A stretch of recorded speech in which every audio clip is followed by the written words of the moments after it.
देखिए, माननीय नरेंद्र मोदी जी के नेतृत्व में जब हम लोग सरकार में आए थे तो एक इस देश को नारा सुनाई दिया था, हम भ्रष्टाचार को मिटाने के लिए और भ्रष्टाचार करने वालों को सजा दे करके और जो भ्रष्टाचार किए हैं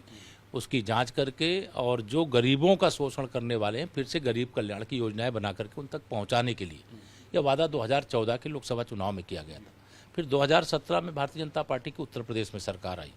और उत्तर प्रदेश में सरकार आने के बाद जो समाजवादी पार्टी सरकार के समय भ्रष्टाचार हुआ, भ्रष्टाचार के कारण से उस समय की सरकार के संरक्षण में उस समय के अधिकारियों के लापरवाही से या मिलीभगत से और उस समय जो विशेष तौर से रियल इस्टेट के कारोबारी बहुत तेज़ी से इस प्रकार से अपने को बड़ा बनाने के चक्कर में नियमों की अनदेखी करके काम कर रहे थे, उसी का दिखाई देने वाला यह स्वरूप ट्विन टावर है। मैं यह मानता हूं कि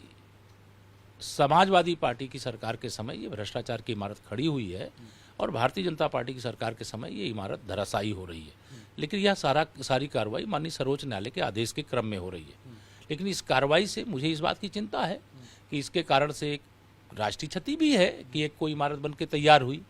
और उसके बाद उसे गिराना पड़ रहा है, पर्यावरण की दृष्टि से भी नुकसानदेह है। लेकिन यह भी एक संदेश है कि भ्रष्टाचार करके अगर कोई भी इमारत बड़ी से बड़ी भी खड़ी कर लेगा तो इस देश की अदालत,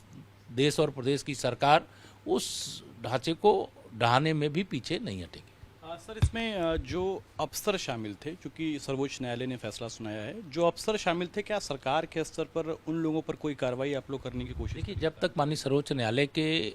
आदेश के अधीन ये सारी प्रक्रिया चल रही वो तो कर ही रहे हैं, लेकिन सरकार के लेवल से भी यह सच पता लगा करके जो इस घटना के दोषी होंगे कि उन्होंने नियम के विरुद्ध इतनी बड़ी इमारत के निर्माण को परमिट कैसे कर दिया और अगर परमिट किए हैं तो वो दोषी हैं